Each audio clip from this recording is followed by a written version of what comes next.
Hello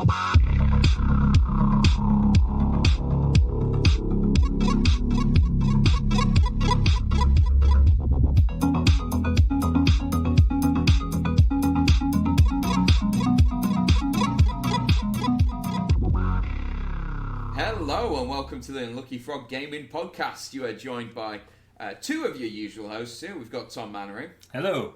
And myself, Josh Hartley. And we've got our pal Ryan Trotter on as well. How are we doing, Ryan? I'm doing good. Thanks for having me on again, guys. Yeah, we say, again. Say again. You, dear listener, this is the first time you're hearing us this week, but due to some wonderful technical difficulties we've had, this is the second time we've recorded this episode. And hopefully the last. Yeah, hopefully the last, yeah. Hopefully not the last time we have you on the show, Ryan, though. I'd like to keep having you back. Yeah, thank you. If nothing else, it's nice to have a mediator for me and Tom, so that I don't get bullied too much. I will say, for the complete honesty, I have been bribed beforehand. I'm not saying who, and I'm not saying in favour of which, so you, the dear listener, can listen to and figure out whose side I'm supporting. There we go. You guys have fun with that at home. We don't need a mediator. Everybody knows I'm the superior being. Wow. Oh, okay, Mr. Superior Being. What are we talking about this week? Oh God. Gotcha. You couldn't believe we discussed it yesterday as well. Gotcha. No, I know. It's come back to me now. My brain's very Star Wars focused at the moment, so I'm having to pull back from that. We are talking. Just picture the show notes from yesterday as the opening reel from Star Wars scrolling up into space. There we go. War in the Empire. Yeah, no, I know what we're talking about. I'm not. You could say it. I don't want to take that away from you, but you just want to make sure that we know what we're talking about. Tom. Yeah. No, Ryan is the guest, so if anything, it should be Ryan. I believe we are looking to talk about the ever-encroaching Tabletop Scotland. Absolutely, yes. 9 weeks to go. We've got a lot to get sorted out in those 9 weeks, but it's all ticking over and coming together nicely. You'll see on their social medias they've announced some further space for Dungeons and Dragons as well. Can't get enough D&D 5th edition after all.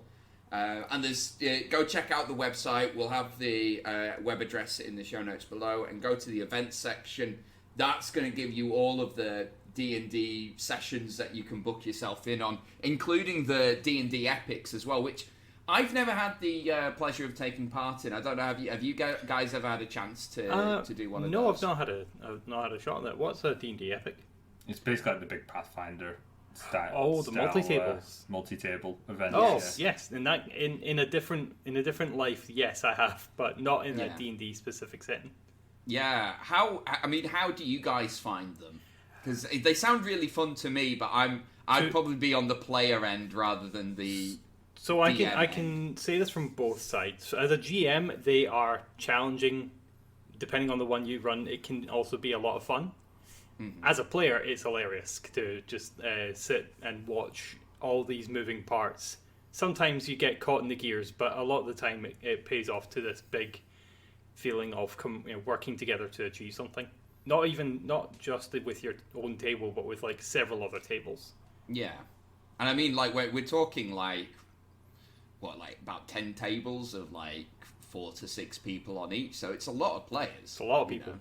Yeah. You basically have to have sort of background coordination in them. You can't just run them like you would normal. So we used to have things. You'd have things like runners who would relay messages between the. You tend to have sort of an overall GM who kind of super GM, if you will. A supreme GM, one may say, who basically oversees the narrative at a larger scale, and the GMs tell it on a smaller scale. And you'll have runners that will kind of run between either tables in some cases, or between the let's call them the overseer GM and the normal GMs. And what I used to do quite a lot of the overseer and GMing side of things, but I've also GM'd on a macro level, I suppose. Mm-hmm. And you would appoint a runner at your table. So you'd pick a player who, was happy to do it. You wouldn't just put that pressure upon someone. and they would basically take that role. But what I tend to find with them, I think they're great. I think they're capable of telling sort of epic stories where there are lots of people involved in them. Lots of people, moving parts. Yeah, lots of heroes kind of going off to do something usually quite big. The only downside is because they move at pace and every table kind of has to move to each section together, it can sometimes feel a bit rushed, and you can sometimes get a little bit cut off. And they're not always, there are exceptions to the rule, but they tend to be more combat focused because role playing is a lot more difficult to kind of factor in to that. Yeah. So by all means, though, guys, check the epics out. Check the regular D&D sessions out on Tabletop Scotland. Speaking of D&D 5th edition, we also have our crossover on the horizon as well, albeit a little further off in the distance. And as part of that, we are converting some of our existing Pathfinder characters over into 5th edition. So how has that been going for you guys? Tom, you've had a couple of sessions with some of the other players, haven't you, to do that? Yeah, so I think we mentioned before, we're converting characters over from Pathfinder Mythic over to high level D&D 5th edition. I've had 3 sessions so far with people, so I'm doing one-to-one sessions to do the conversions and kind of talk through the characters, where they are in the world at the moment, because we're also doing a time jump as well, which is partially going to explain the changing systems in a sort of a narrative sense. And I've had Ewan, Scott, and Chris have all had their character sessions, and I really enjoyed them. I've nearly said I said this yesterday, thinking that people have heard the previous recording. They haven't.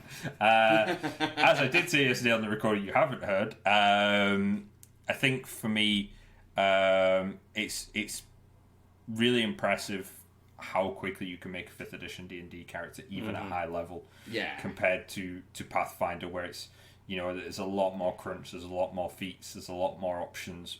D&D's a lot more streamlined. It is dangerously streamlined in this sort of event, because I know that you want to go through parts with us on a one-to-one basis, but I can I've played quite a few 5th ed games, and it is kind of easy for me to visualize where I want Victor to go. He started off as this weird multi-classed prestige class divine / arcane caster, whose focus was time, because of the source of their mythic power. Everyone was timeless, from my understanding of the crossover team. So chronomancy wizard, or something to do with a warlock patron that is devoted to time stream, would be the ideal shout. And then I, between calls at work, I just idly sit and go, if I take these spells and this, it's I could have them done in maybe half an hour if I put my mind to it. Yeah, and that's totally fair enough. There are people who have that experience of the system, but I mean, even someone like Ewan, by way of example, is very, if at all, has very little exposure to 5th edition. I think he's maybe played a game or something, and him coming into it, we got through it really, really quickly, and fair enough, he has the context of Pathfinder and things, so he knows a little bit about the general way things work.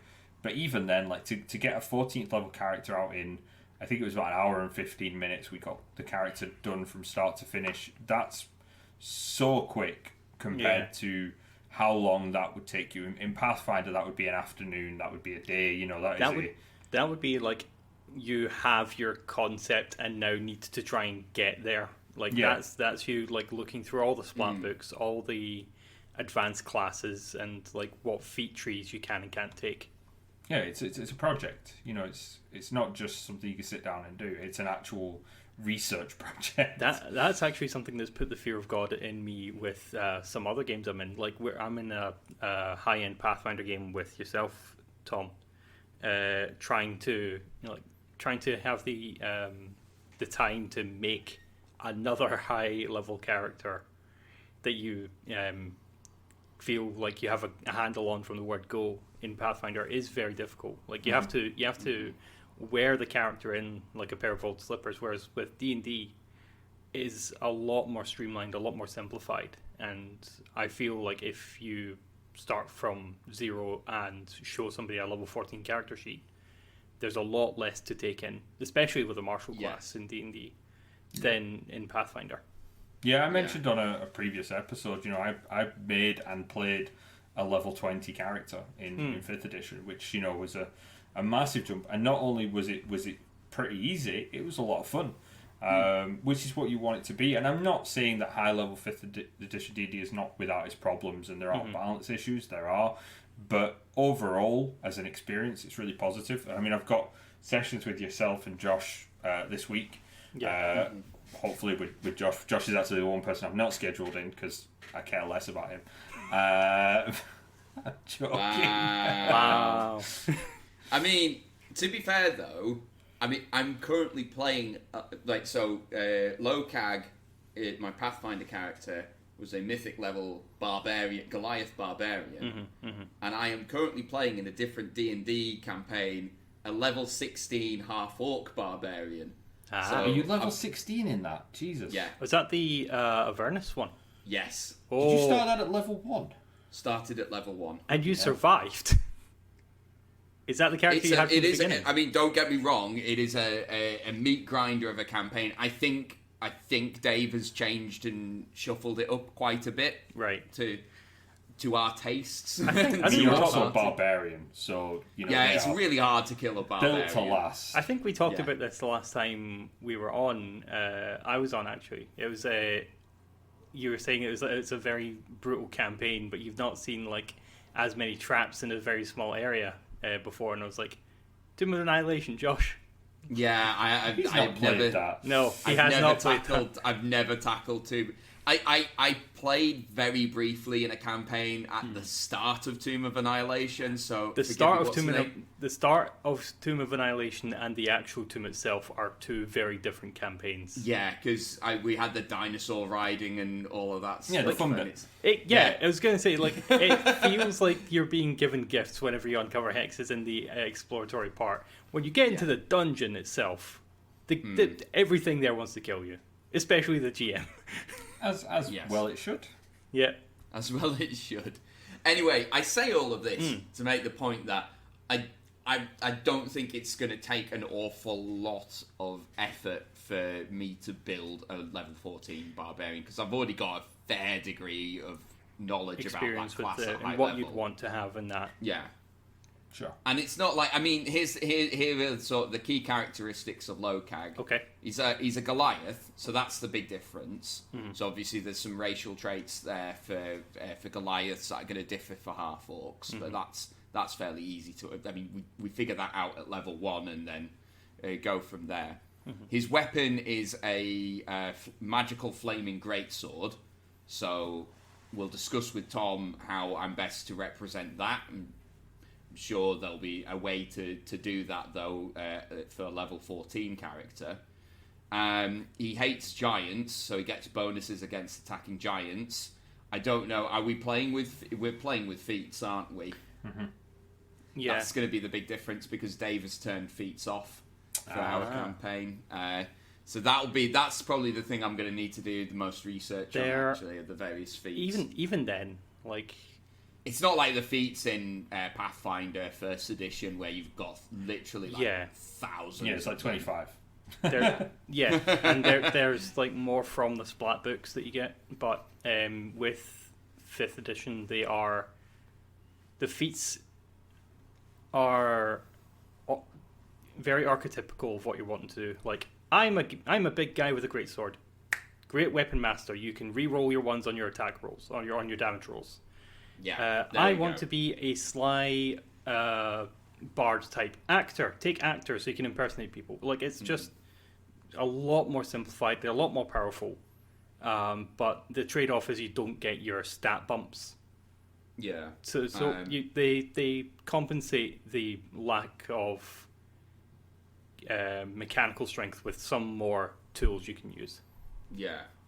So there will be a way, and I'm probably again I'll discuss this with Tom, but I'm probably when we come to it, I'm probably just going to build it on D&D Beyond. Yeah. Got the name right in this recording. Not Beyond D&D, or I can't believe it's not D&D. Yeah.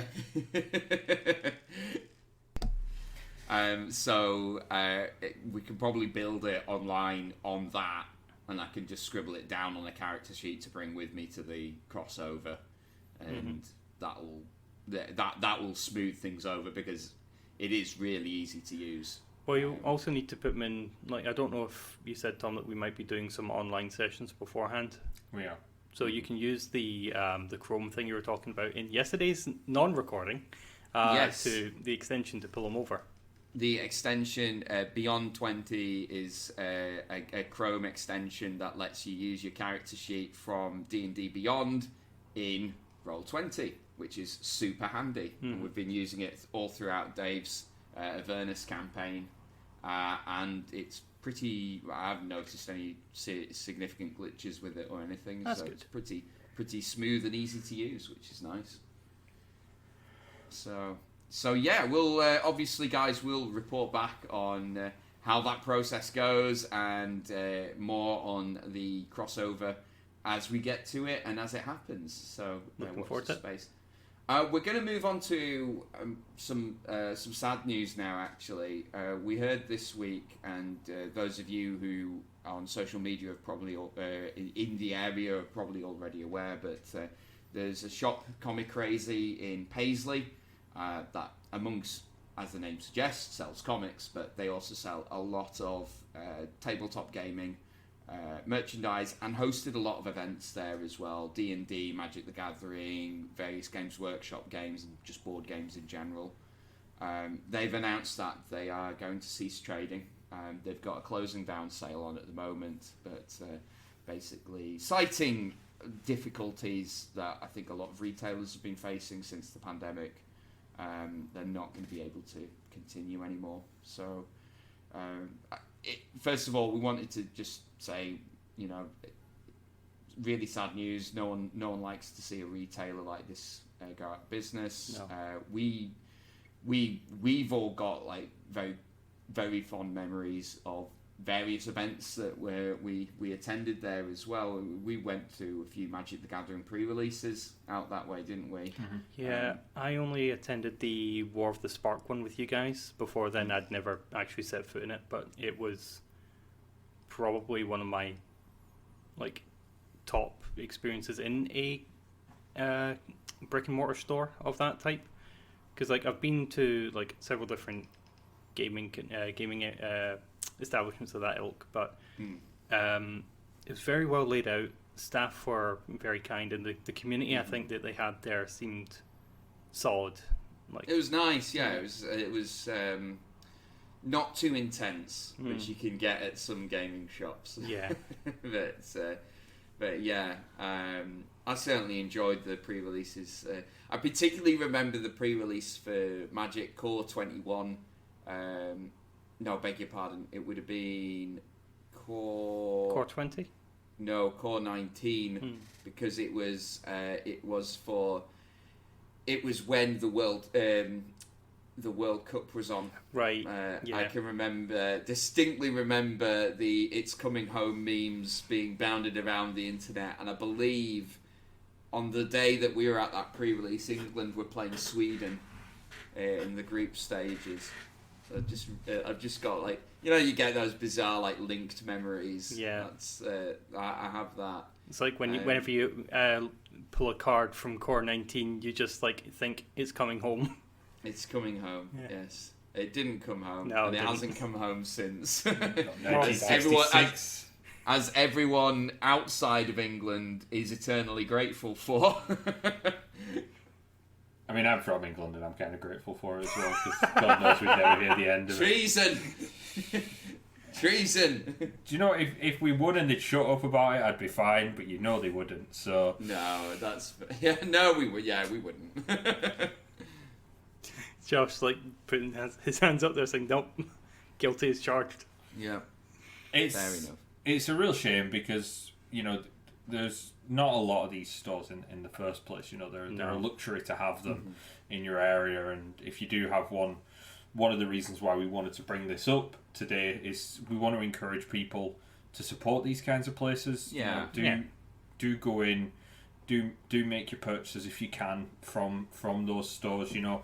And I appreciate maybe you can get it for a quid or two cheaper online, but if you think about the benefit that store brings to not just you but the community at large, you know, it gives people new to the hobby somewhere to meet people. All of us here today met because of stores like this, whether it's a games workshop or a brick and mortar hobby store.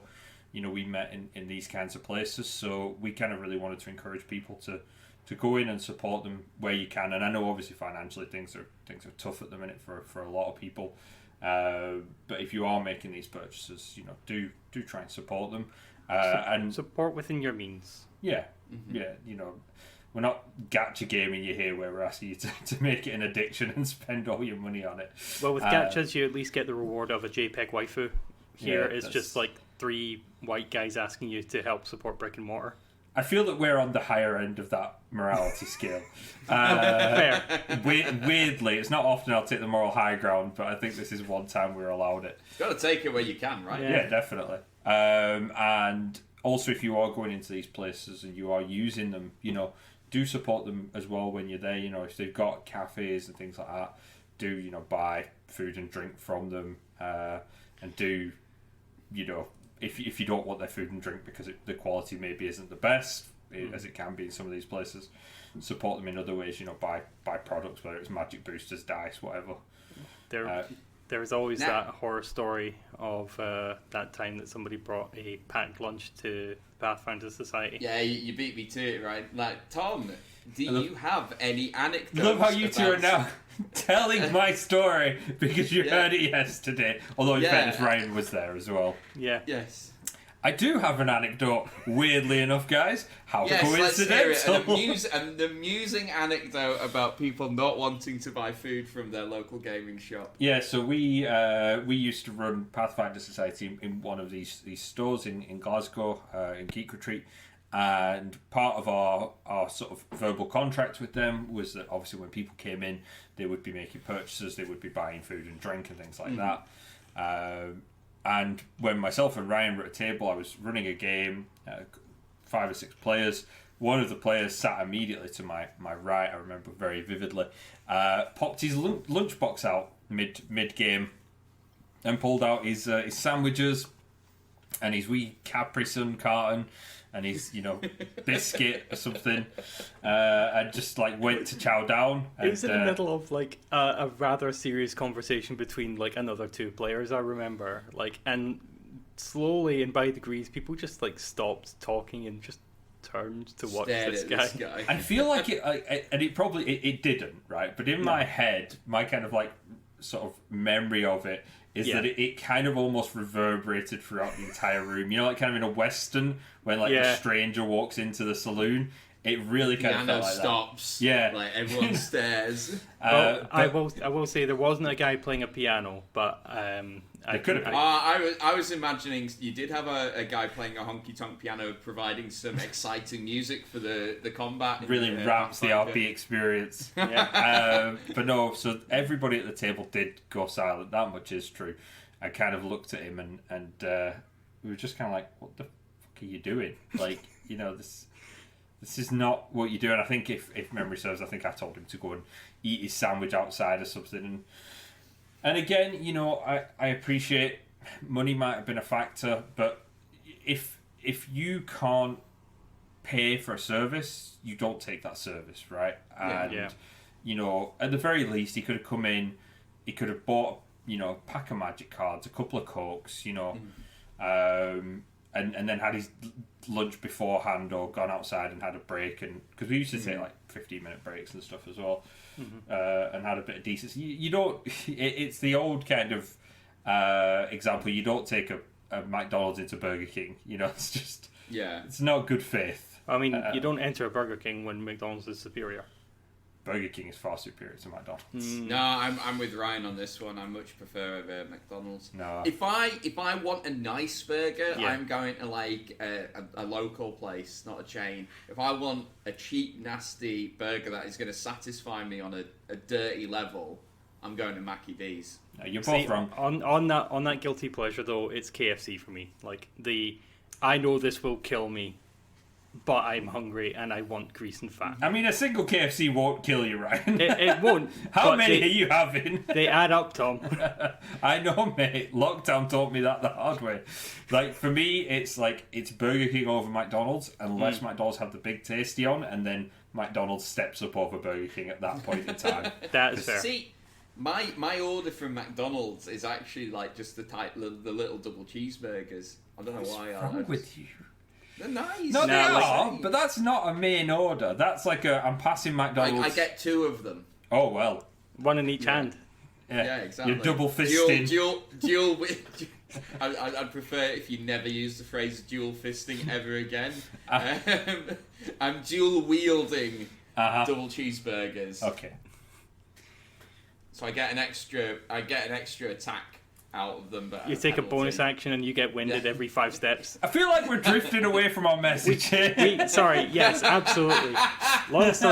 Long story short, don't take the advantage of the kindness of brick and mortar stores. Mm-hmm. Yeah, and do support your local stores. I think that's the crux of what we're trying to say. And it is sad, it's obviously too little too late for a place like Comic Crazy, and I hope the people that work there go on to good things, but there are other stores out there, and I'm sure they will appreciate the support.